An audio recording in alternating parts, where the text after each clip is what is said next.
গতকাল ওত নেওয়ার সময়ও মাননীয় মুখ্যমন্ত্রীর সঙ্গে বিধানসভার ভিতরে সৌজন্য সাক্ষাৎ করেছি, এত ভালো ব্যবহার পেয়েছি। আজকেও তেনার চেম্বারে যাওয়ার আবেদন করেছিলাম, বলা মাত্র তিনি শত ব্যস্ততার মধ্যেই আমাকে তার চেম্বারে ডেকে নিয়েছেন। এই সুযোগ তো আমরা আমাদের দলের মুখ্যমন্ত্রীর কাছে পাইনি। এটাই তো মানুষের নেতা। শুধু মুখে বললে হয় না, মুখে শুধু মামাটি মানুষের নেত্রী, আর কেউ যদি তার বিরুদ্ধে প্রশ্ন তোলে তাকে মাওবাদী সাজানো, তাকে গ্রেপ্তার করে দেয়া, তাহলে রাতের অন্ধকারে তাকে অ্যারেস্ট করে নিয়ে এসে তাকে জেল খাটানো। আজকে শুভেন্দু অধিকারীকে দেখে তার অনুতপ্ত হওয়া উচিত। কখনো লবঘণ্ট করে ঘণ্টগিরি করে আরো 10 জনকে নিয়ে দেখে বলো বলো বলো আমার সময় নেই, আমার আধিকারিকদের নিয়ে মিটিং আছে, এ আছে তা আছে, এত ব্যস্ততা, তার কোনো সময়ই নাই, কারোর সাথে কোনো মানসিকতাই নাই। তার দলের বিধায়ক আমি, আজকে আমি আম জনতা উন্নয়ন পার্টির বিধায়ক।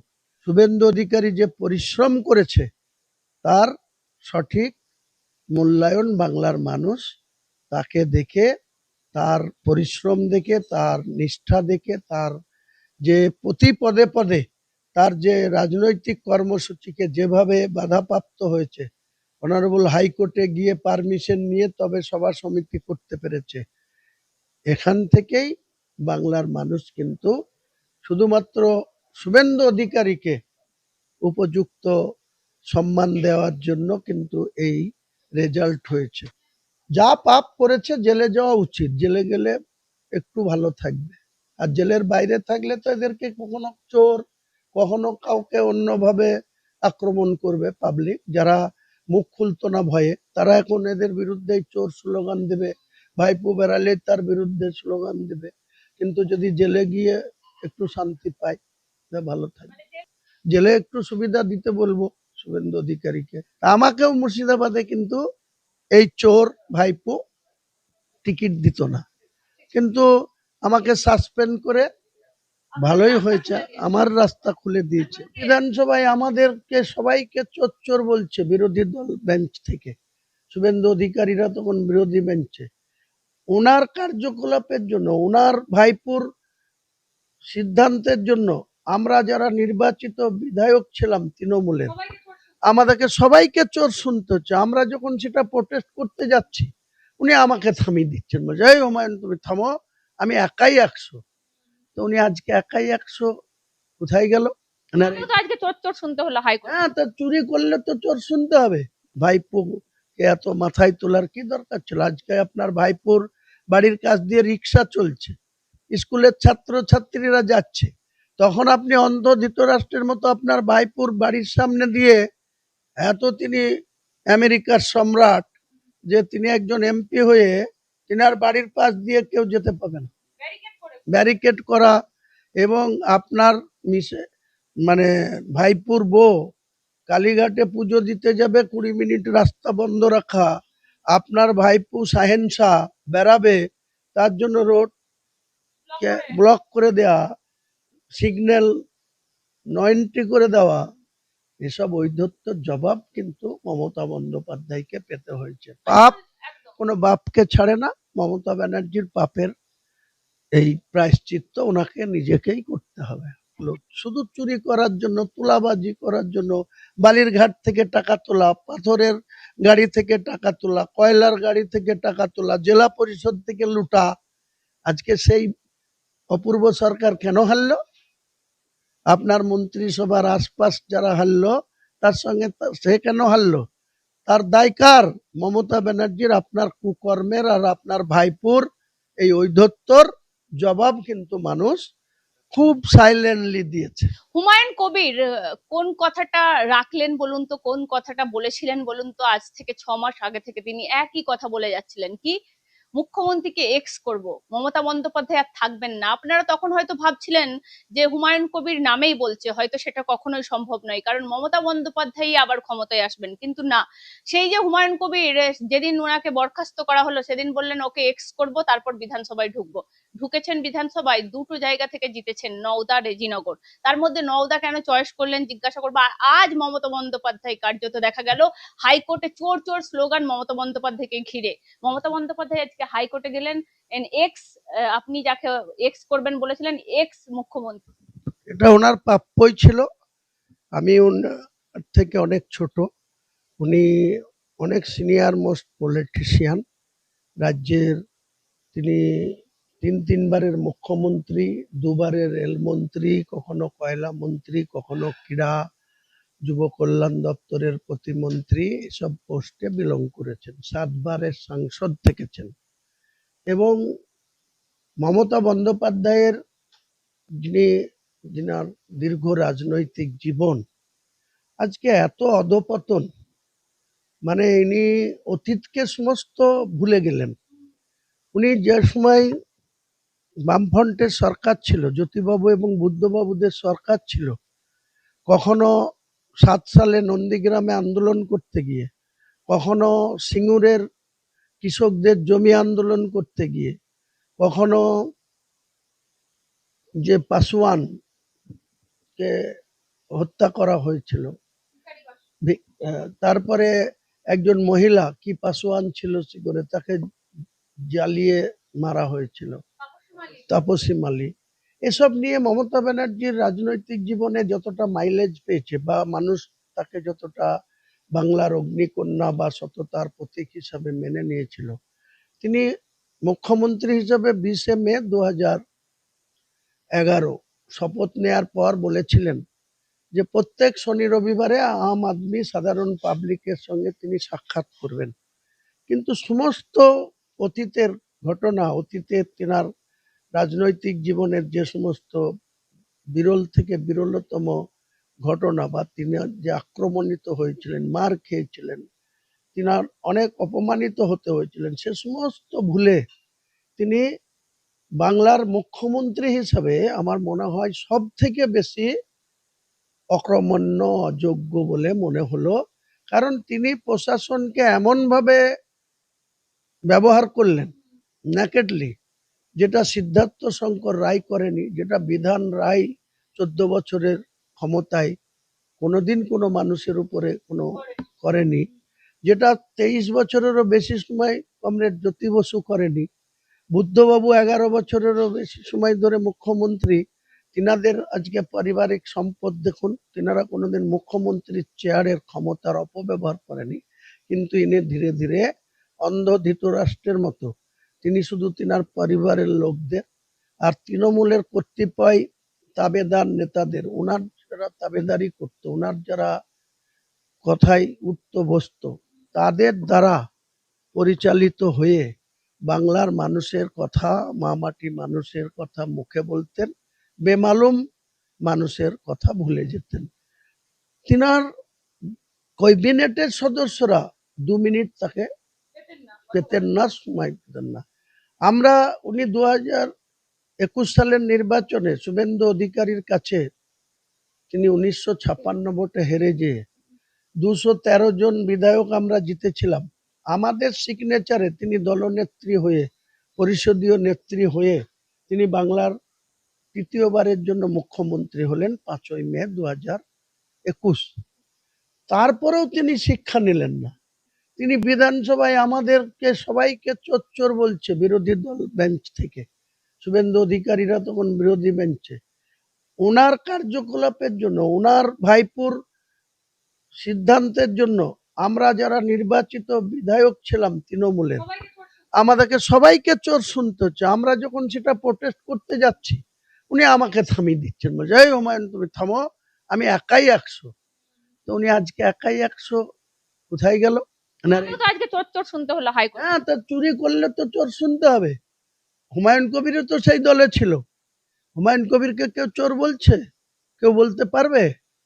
হুমায়ুন কবির তো কিছু ছিল না, একটা বিধায়ক তো ছিল জোড়া ফুল চিহ্নের নির্বাচিত। তো হুমায়ুন কবিরকে কেউ চোর বলেনি। হুমায়ুন কবিরের বিরুদ্ধে কোনো ইডি নোটিশ করতে পারেনি। হুমায়ুন কবিরের বিরুদ্ধে কোনো সিবিআই নোটিশ করতে পারেনি। হুমায়ুন কবিরের বিরুদ্ধে এনআইএ কোনো পদক্ষেপ করতে পারেনি। হুমায়ুন কবিরের বিরুদ্ধে রাজ্যের সিআইডি, আইবি কেউ কোনো পদক্ষেপ করতে পারেনি।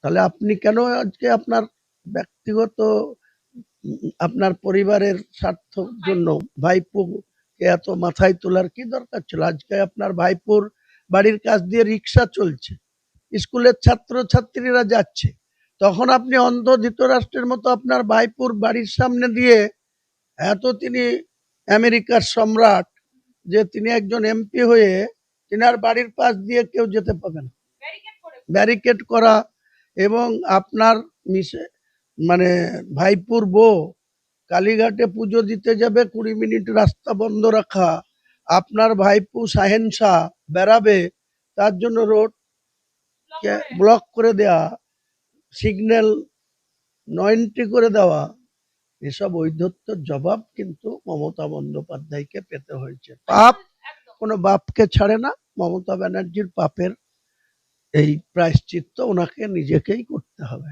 একটা জিনিস আমি জিজ্ঞাসা করবো, এই যে মমতা বন্দ্যোপাধ্যায় একদম ক্ষমতাহারা, বিধানসভায় আপনারা মমতা বন্দ্যোপাধ্যায়কে দেখতেই পাচ্ছেন না, মানে এইটা কি মমতা বন্দ্যোপাধ্যায় নিজের দোষে নিজে এইরকম হলেন? নিশ্চয়, কারণ উনি যদি সত্যি সত্যিই মানুষের মা মাটি মানুষের নেত্রী হতেন, তাহলে ভবানীপুরের মানুষ ওনাকে কেন ভোটে হারাবে? বুদ্ধবাবুরা 2011-তে হেরেছিল, 28-30 জন মন্ত্রী সদস্যরা সবাই আজকে তিনার যে চারিদিকে বেষ্টনী হয়ে থাকতেন, চন্দ্রিমা ভট্টাচার্য, শশী পাজা, অরূপ বিশ্বাস, ইন্দ্রনীল সেন, মানুষ ভূঁইয়া, আরো কত রথী মহারথী, তারা আজকে কোথায়? আজকে কোথায়? নিজের যোগ্যতায় একটা বিধানসভায় জিতে আসতে পারলো না। তারাই তো মমতা ব্যানার্জিকে চারিদিকে ঘিরে থাকতো। তাদের মধ্যে একজন ববি হাকিম, সে কোন রকম জিতে এসছে। সুবন চট্টোপাধ্যায় তিনি জিতে এসে এখন লিডার অব দ্য অপোজিশনের ভূমিকা পালন করবে। কিন্তু যারা মমতা ব্যানার্জির সব কিছুতে থাকতো, তারা কেন কলকাতার বুকে এই শ্যামপুরে কেন শশী পাজা জিতবে না? 4-4টে দপ্তরের মন্ত্রিসভা চালায়, ক্ষমতা ব্যবহার করতো। ছুঁড়ে ফেলে দিয়ে একদম বাত্য বসু, সাংস্কৃতিক জগতের লোক, তিনি শিক্ষামন্ত্রী, তিনি কেন হারলেন? কেন আজকে চন্দ্রিমা ভট্টাচার্যকে হারতে হলো? আর আমাদের ন্যূনতম কোনো কথা শোনেনি। আমরা একটা নির্বাচিত বিধায়ক, আমাদের দলের ব্লক লেভেলের নেতারা আমাদেরকে অসম্মান করছে। ওনাকে অনেকবার প্রশ্ন তুলেছিলেন সায়নী আপনার সিংহ, সেখানে তার কথা মেনে নেওয়া হয়েছে, আপনাকে সরিয়ে দেওয়া হয়েছে। সায়নী সিংহ রায় পঞ্চায়েত ইলেকশন 2023 নেকেটলি টিকিট বিক্রি করেছিল, তার পরিণতি 2021-এ হারার পরেও তাকে নেতৃত্বে আনা হলো। সে মমতা ব্যানার্জির ক্ষমতার অপব্যবহার করলো, অভিষেক ব্যানার্জি যেমন অপব্যবহার করলো, এই সায়নী সিংহ রায় আজকে যে অপূর্ব সরকারকে, কাঁদির বিধায়ক, আজকে সেই অপূর্ব সরকারকে এত ক্ষমতা দিয়ে রাখলো শুধু চুরি করার জন্য, তুলাবাজি করার জন্য, বালির ঘাট থেকে টাকা তোলা, পাথরের গাড়ি থেকে টাকা তোলা, কয়লার গাড়ি থেকে টাকা তোলা, জেলা পরিষদ থেকে লুটা। আজকে সেই অপূর্ব সরকার কেন হারলো? আপনার মন্ত্রিসভার আশপাশ যারা হারলো, তার সঙ্গে সে কেন হারলো? তার দায় কার? মমতা ব্যানার্জির, আপনার কুকর্মের আর আপনার ভাইপুর এই ঔদ্ধত্যর জবাব কিন্তু মানুষ খুব সাইলেন্টলি দিয়েছে। আমি বলছি, আপনার এখন মনে হচ্ছে আপনার ডিসিশনটা ঠিক ছিল, আলাদা বেরিয়ে এই পার্টি করা, না হলে আপনাকেও তো চোট চোট শুনে হেরে যেতে হতো হয়তো। আমাকে টিকিটই দিত না। এদের তো প্ল্যানই ছিল হুমায়ুন কবিরকে টাইমলি এইভাবে বকতে দাও, কথা বলতে দাও, এর কথার কোনো গুরুত্ব দিও না। যেমন অনেকেই যারা মমতা ব্যানার্জি যা বলতো তাই, যদি কোনো পাহাড়কে বলতো এটা বড় পুকুর বা জলাশয়, তা সেটাই যারা বলতো, আর যারা পুকুরকে যারা পাহাড় বলতো তাদেরকেই তো অনেককে টিকিট দেয়নি। মোহাম্মদ আলী লাল গোলাপ, রেজিনগরের রবিউল আলম চৌধুরীকে সরিয়ে নিয়ে গিয়েছে কিসের জন্য? আপনাকেও টিকিট দিত না? আমাকেও দিত না। আমাকে যে সাসপেন্ড করেছে 4টা ডিসেম্বর, সাপে বর হওয়া বলে না, সেটা হয়েছে। আমাকে যদি সাসপেন্ড না করতো, আমিও হয়তো এই দল থেকে বেরিয়ে আসতাম না। কিন্তু যেভাবে যারা ইয়েসম্যান ছিল, যারা মমতা ব্যানার্জি যা বলতো যথা আজ্ঞা করতো, তাদেরই তো 74 জনকে টিকিট দেয়নি। তা আমাকেও মুর্শিদাবাদে কিন্তু এই চোর ভাইপো টিকিট দিত না, কিন্তু আমাকে সাসপেন্ড করে ভালোই হয়েছে, আমার রাস্তা খুলে দিয়েছে। যেখানে নওশাদ সিদ্দিকী, সেখানে দেখা গেল আইএসএফ এর একটা মাত্র বিধায়ক, সেখানে আপনি নতুন দল করে এজিউপি, মানে আপনি তো তাহলে সাকসেস, আপনার দুটো জায়গা থেকে আপনি জিতেছেন, আপনি কেন আরেকটাও আপনার বিধায়ক আসবে, মানে আপনারা দুজন বিধায়ক। দেখুন, আমি আপনাকে পরিষ্কার বলছি, আমাদের কাছে যদি কিছু আর্থিক সাহায্য কোনো ব্যক্তি করতেন না, তাহলে আমি ডবল ডিজিট নিয়ে আসতাম, অন্তত 10টা বিধায়ক বলেছিল। 10টা বিধায়ক কমসে কম নিয়ে আমি পশ্চিমবাংলা বিধানসভায় পা দিতাম। কিন্তু আমরা পারলাম না একটাই কারণে, আমাদের কাছে কোনো ব্যক্তি, শুভদায়ী ব্যক্তি আমাদের পার্টিকে, কয়লা চুরি গরু চুরির মতো টাকা। পয়সা নেই, আমাদের কোনো স্কোপই নাই, আমাদেরকে কে পয়সা দেবে? অনেকে তো আবার আপনাকে রটিয়েও ছিল যে বাবরির টাকা নিয়েই নাকি ইনভেস্ট করে দিচ্ছেন, আমি- তাহলে তো আপনার কাছে কোটি কোটি টাকা থাকবে। আমি একজন মুসলমান, আমি একজন ইমান নিয়ে চলা লোক, হালাল রুটি খেয়ে চলা লোক। আমাকে আল্লাহ যেন কোনোদিন মুসলমানের কোনো খিলাপি কাজ, ইমানদারি থেকে আমার যেন কোনো রকম কোনো কমজোরি না হয়। আমার কাছে বাবরি মসজিদ করার জন্য যে ফান্ডিং মানুষ যেটা দান করেছে, অন এসবিআই এর অ্যাকাউন্টে যেটা করেছে, তার অধিকাংশ টাকা, মাত্র 22 লাখ টাকা আছে, বাকি টাকা আর ক্যাশ টাকা হয়তো 50-60 লাখ আছে, সেটাও আলাদা করে রাখা আছে। সেই টাকাতে একটি টাকাতেও আমি হাত দিই। আমি আরেকটা বিষয় জিজ্ঞাসা করবো, মুখ্যমন্ত্রী শুভেন্দু অধিকারী আর মমতা বন্দ্যোপাধ্যায়কেও মুখ্যমন্ত্রী হিসেবে দেখেছেন, এই দুদিনের মধ্যে মুখ্যমন্ত্রী শুভেন্দু অধিকারী হিসেবে যে সমস্ত পদক্ষেপ নিচ্ছে, কিভাবে দেখছেন? আমি তৃণমূলের বিধায়ক ছিলাম, এই মুখ্যমন্ত্রীর কাছে কখনো কখনো চেষ্টা করেছি যে একবার তিনার কাছে চেম্বারে গিয়ে বিধানসভার ভেতরে দেখা করব, কোনো মতেই প্রেস দেয়নি, কোনো মতেই একা দেখা করার কোনো সুযোগ দেয়নি। কখনো লবঘণ্ট করে, ঘণ্টগিরি করে আরো 10 জনকে নিয়ে দেখি, বলো বলো বলো, আমার সময় নেই, আমার আধিকারিকদের নিয়ে মিটিং আছে, এ আছে তা আছে, এত ব্যস্ততা, তার কোনো সময়ই নাই, কারোর সাথে কোনো মানসিকতাই নাই। তার দলের বিধায়ক আমি, আজকে আমি আম জনতা উন্নয়ন পার্টির বিধায়ক। গতকাল ওত নেওয়ার সময়ও মাননীয় মুখ্যমন্ত্রীর সঙ্গে বিধানসভার ভিতরে সৌজন্য সাক্ষাৎ করেছি, এত ভালো ব্যবহার পেয়েছি। আজকেও তিনার চেম্বারে যাওয়ার আবেদন করেছিলাম, বলা মাত্র তিনি শত ব্যস্ততার মধ্যেই আমাকে তার চেম্বারে ডেকে নিয়েছেন। এই সুযোগ তো আমরা আমাদের দলের মুখ্যমন্ত্রীর কাছে পাইনি। আরেকটা জিনিস, এই যে শুভেন্দু অধিকারী গাড়ির কনভয় কমিয়ে দিচ্ছে, মানুষের সাথে সাক্ষাৎ করছে, সেই মমতা বন্দ্যোপাধ্যায় আসবে, প্রেসরা দাঁড়িয়ে থাকতো, মানে দূর থেকে কথা বলতে হবে, উনি মাইক নিয়ে একটা কথা বলবেন, আর শুভেন্দু অধিকারী সামনাসামনি যাচ্ছে, মানুষের কাছে পৌঁছাচ্ছে, বুকে করে জড়িয়ে ধরছে, এটা তো একটা অন্যরকম পাওয়া। এটাই তো মানুষের নেতা, শুধু মুখে বললে হয় না, মুখে শুধু মামাটি মানুষের নেত্রী, আর কেউ যদি তার বিরুদ্ধে প্রশ্ন তোলে তাকে মাওবাদী সাজানো, তাকে গ্রেপ্তার করে দেয়া, তা নাহলে রাতের অন্ধকারে তাকে অ্যারেস্ট করে নিয়ে এসে তাকে জেল খাটানো। আজকে শুভেন্দু অধিকারীকে দেখে তার অনুতপ্ত হওয়া উচিত।